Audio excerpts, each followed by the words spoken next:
Prayer for Bruisers. What's happening, y'all? It's the DSK Megalodon. Probably the biggest knife I got in the collection, I'm guessing. One of, if not the biggest. So, sorry about delaying the time of day. We got called in for work this morning, so it's like almost 1 o'clock. Just now getting back. So, it's part of being a business owner. You got to do things. Last video, I tried this microphone, and it sucked. The audio was horrible, so my apologies. I tried to change some settings to see if it helps.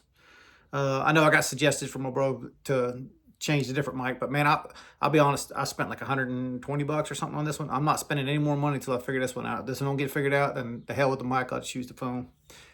Tech challenge, I mean, I just don't got that much time to put in effort to trying to get that much better at it. I'm trying to buy the things to help me, and if it does, it does. If it don't, I'm sure y'all can relate. If you can't, then I highly encourage you to do videos. To me, we'll get into this just for a second here. To me, the whole video thing, it pushes the extension of the collection and the collection hobby. At first, it's going to be like, how, you got to find your niche or whatever else, and what you want to do in the whole thing. But like, we all are influenced by each other. And Brother Ken just had a video about this, Ken Faulkner. It's like no matter who you're watching, you get influenced by.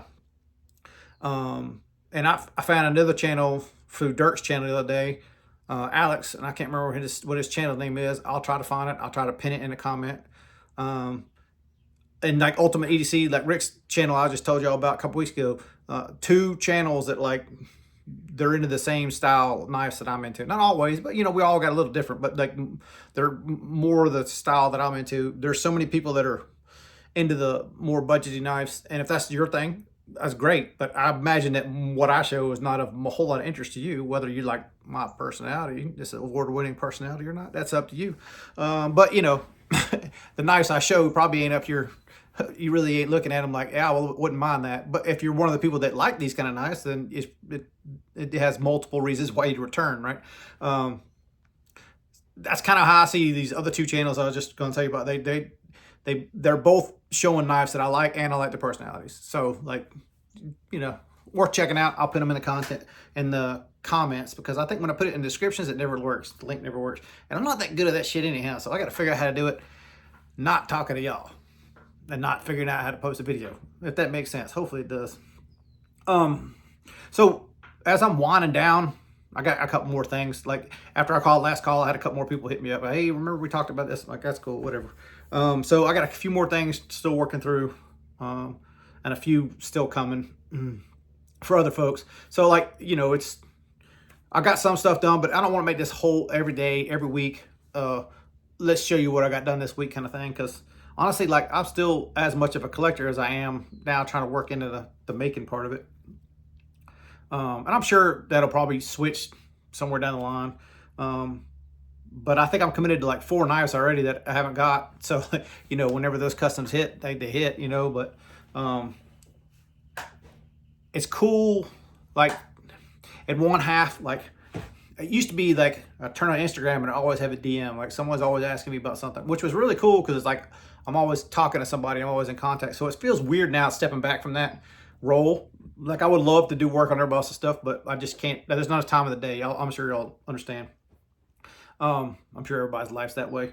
But it's going from that whole go. Like there used to be boxes every day, and there hadn't been boxes like this year. Like, it's just weird. Like when you get home, there's no boxes waiting on you. I know it's strange.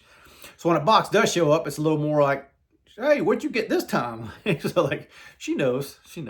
And we'll get into it here in a second, and I'll show you what I got. But it's just a different mindset of like being part of the community. And that's what I was alluding to when I was starting to tell y'all about starting a channel. Like if you're interested, and you like talking about knives, you don't got to show your face. A lot of people don't. You can just show your knives, whatever you want, and just throw your 2 cents out there. Like there's people that are interested. Trust me. Like I've been doing this shit for like 4 years. I got like 1,300 subscribers. Most people would have gave up by now, I think, but I know I'm not going to be a successful YouTuber. I really don't give a shit. I have fun. Hopefully the guys that watch this and listen to my dumbass ramble, you enjoy my stupidity every week. It's all about fun anyhow, right? So if y'all are having fun listening to it, then don't. Honestly, like it's just my thing. Like, I think when I first started this, I didn't really have any knife friends that I could just call and talk to, you know, like it was my way of putting my word out. I became friends with a lot of other YouTubers, and as you kind of do, because we all kind of go through the same, I don't know, I won't say it's the same process, but you know, you go through a lot of the same similar things. Like the first time you get like a bad comment that like, you're like, what did I do? Like to piss this dude off or whatever, but it's just part of being on YouTube, right? And then like coming up with subjects that ain't the same rundown stuff that everybody does, and you know, trying to be original, trying to be yourself, do your thing, you know, like I don't know, the kind of sitting and bullshit. It's kind of always been my style. Like even back when I tried to do for real more knife topic stuff, I don't know. It seems like an easy thing to me to do because I could usually turn the camera on and have no clue what I'm about to say and still come up with something, like, because it's talking about knives. We all love it. All right, so I haven't really. I mean, I can't say I haven't bought stuff because I have bought stuff, but I'm huge on trading. I really like trading because if it's one that I'm like not using as much, to turn it into something I'm using or will potentially use more, I'm all kind of always about it, right? So I got one of those this week. So let me flip the camera around. I'm gonna do let's do a whole DSK kind of thing because I got a new DSK. Let's flip this camera around and let's do it proper.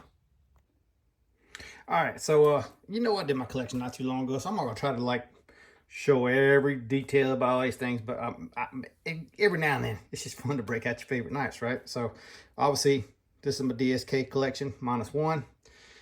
If you're looking and you know my knives, you're missing a kickstand. Well, that kickstand turned into another VXC.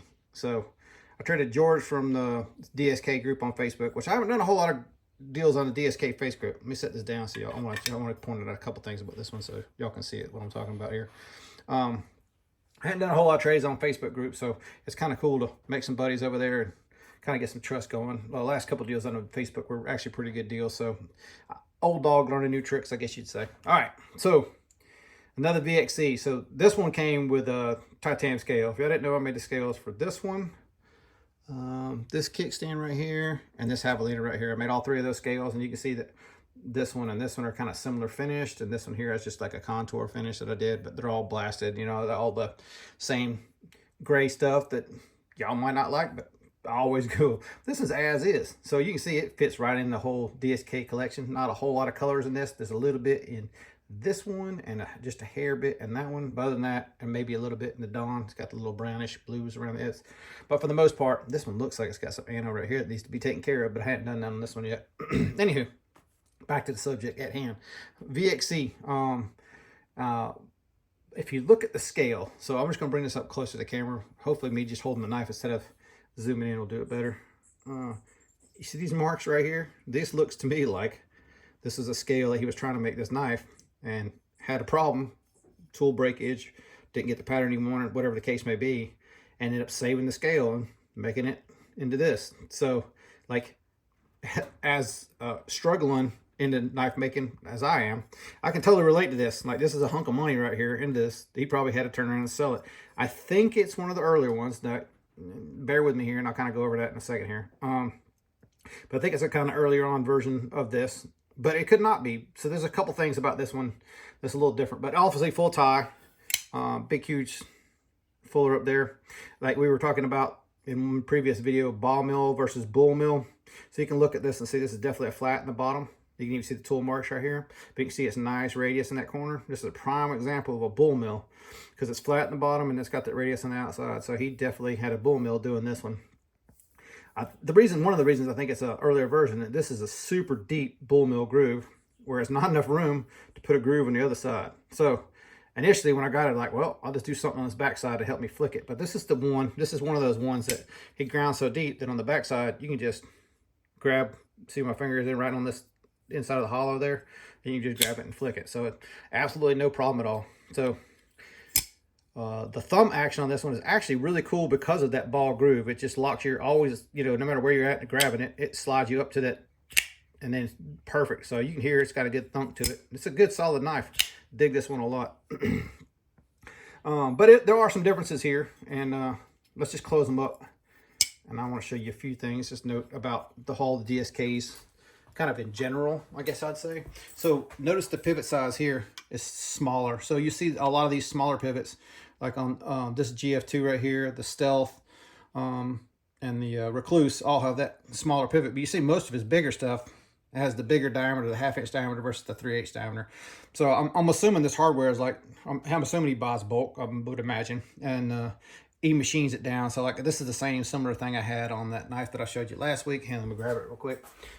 It's probably even, it might even be the same hardware manufacturer, but like on this one where I just dome this pivot, like that's the same kind of thing what he's doing. He's just changing it, you know, doing it how he wants to do it.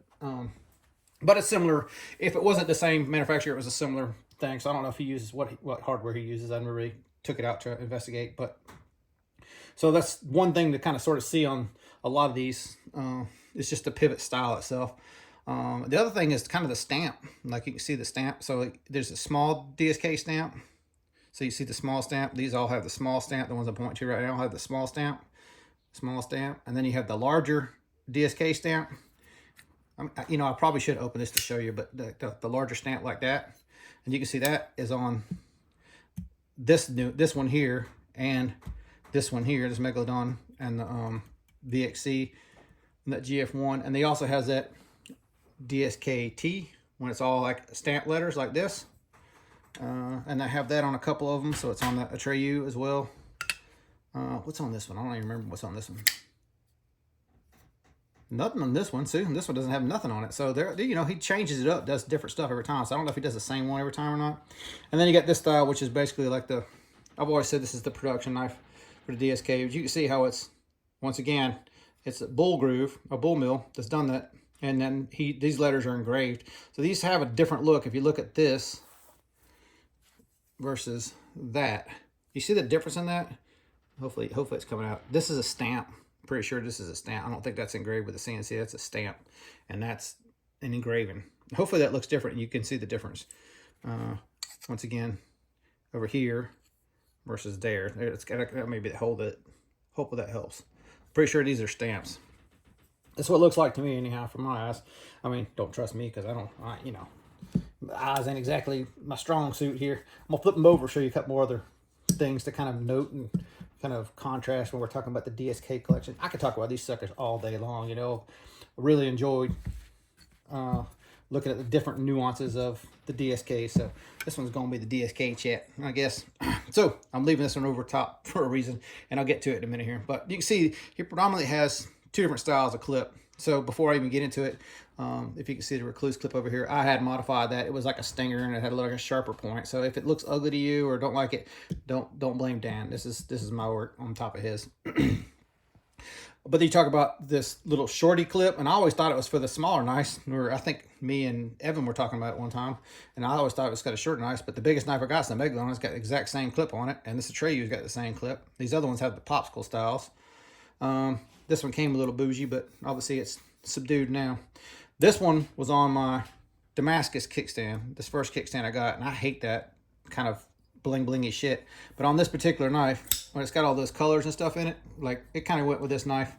And this is Hot Rod's GF2, even though it's really not, it's really mine, but it's our anniversary knife or whatever. So, you know, I had another anniversary knife. We said when we get rid of it, end up trading it at will. So yeah, I think that's all. You know, it's your anniversary knife till you decide it's another anniversary knife. That's kind of how I'm looking at it. The wife's like, "Oh, this is mine." I'm like, "Well, it's kind of yours, but it's really mine." So she started laughing. But anyway, that's kind of like the story behind the clips there. So, but generally speaking, two different style clips. I'm pretty sure most of the Recluses. Don't quote me on this, but I'm pretty sure when Shane from S6 Knives, from Scorpion 6 Knives, was working with Dan, which I don't know, I'm thinking it's probably just a few months, but I don't remember how long it was. But back in the day, they worked together for a little bit, and I'm pretty sure that this is kind of a collaboration between Shane and Dan. This one, there's a lot of features on this that I see kind of moving over to Scorpion 6 that ain't on Dan's current model, so I'm assuming that was kind of a collaboration on that one. And even the way the frame's laid out is very similar to a GF1. Which I still need a GF1, and I don't have one right yet. And what's the other one I need? I had one for a second. It's blue one with a red blade. I can't remember the name of it. It was a Freda? I think it's a Freda or something like that. Yeah, I need one of those too, and a deluxe. So eventually, I'll fill out the whole collection. The reason I'm delaying on this one is because this one has a completely different clip. Look at this big fat guy. So at first I was like, I don't know, it kind of doesn't really match the knife because it's so elephantized. You know, it's so ginormous of a clip. But when you get it in hand, it doesn't really bother you. It's just kind of another thing there. And honestly, with these knives, especially these, a lot of the bigger DSKs are that way, but they're slender this way. So, you know, attribute to that like cold steel or even that RSK, what is that? RSK, wasn't it Chaos? What was it called? Whatever that thing is I had.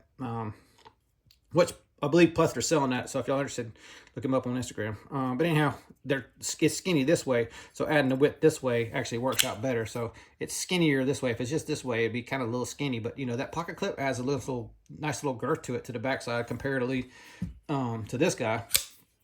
With that skinny popsicle clip, it doesn't really add a whole lot, you know. So it does definitely feel slender with this one, even though these are slabs and these are contoured or cut or whatever you call that style that he did on this one. I guess it's similar on this one, which, you know, once again, this really isn't 100% my style, but I like that it's different, and I like that I can see a mistake and I see how he fixed it or attempted to fix it, if you call it a mistake still or not. I wish he'd had continued this kind of pattern a little more and made it blend a little more so it wasn't so obvious. But at the same time, like, I'm assuming this is probably more of an earlier type version of that, mainly because of the depth of the groove, unless he just decided to make it single-sided, which, you know, I don't know, maybe he did, maybe he didn't, I don't know.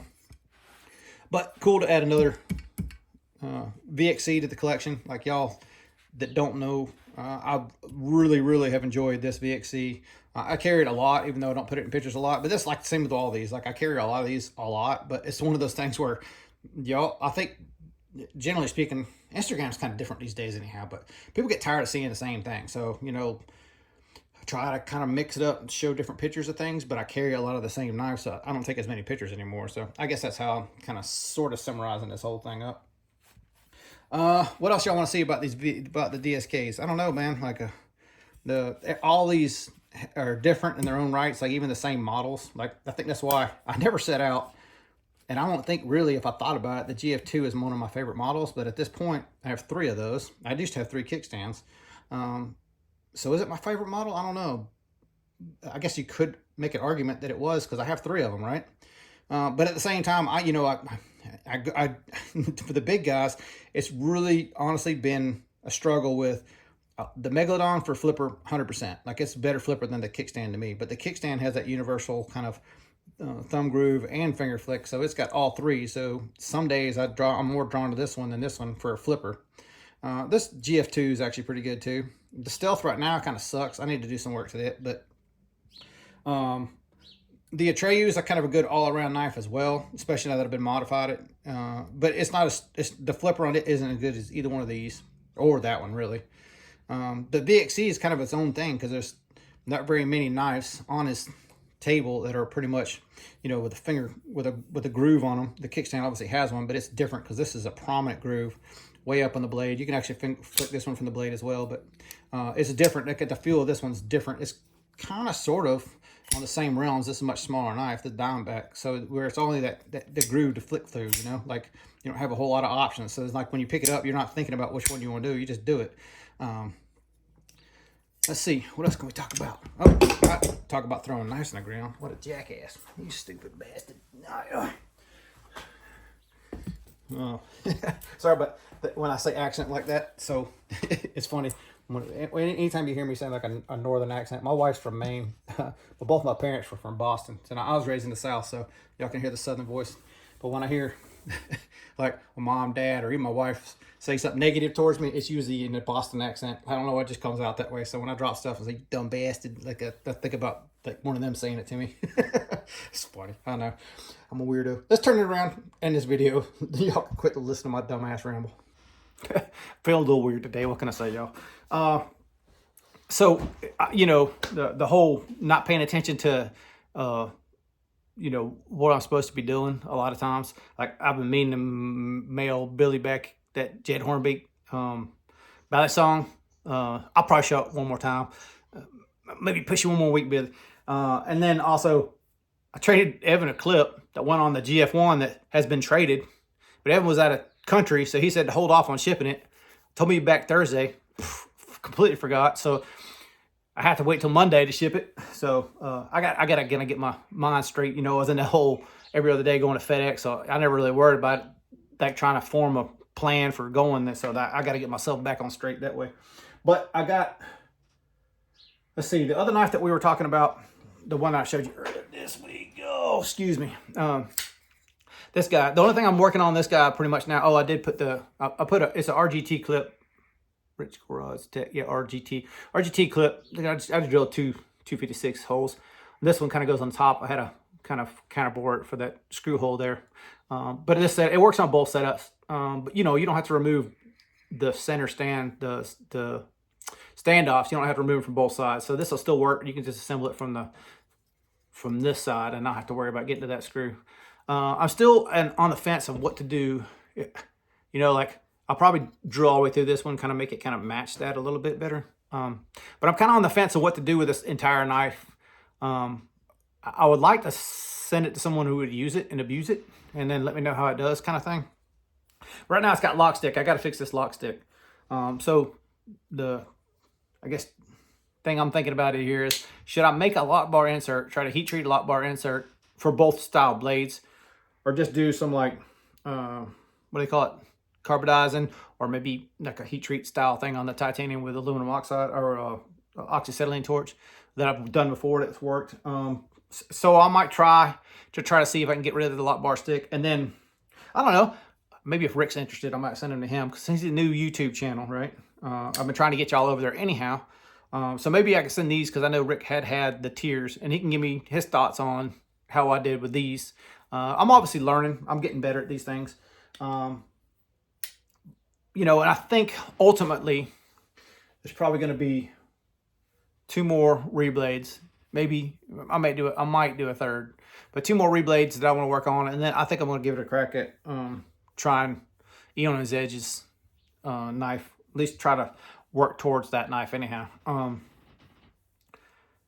You know, let's see. I think what I'm going to do when I get to the end of that is probably end up selling these reblades. But what I'm thinking is I'll sell them fairly cheap, knowing that it's not like my best. Like, I'm still learning. I'm not. You can't expect professional results. I'm not a professional yet. You know, like I'm working towards it. Like I don't think what you're getting is going to be 100% top notch. I'm working towards that. That's the goal, is to get there where I'm super proud of my work, and when I sell it for, you know, $750, $1,000, whatever it ends up being, like for a custom one-off knife, like that'll be somebody that sees it, buys it with like, this is definitely $1,000 knife, versus someone sees it right now and be like, I don't know, a couple hundred maybe. You know, like it's all how we value our work, you know. But I know I can do better. I just haven't got all my skills worked out yet. And it kind of seems silly because honestly, if I had the right equipment, I would be able to do those things. But problem is, I work with equipment that's up here, and then I'm working now with equipment that's barely cutting by in the bottom minimum.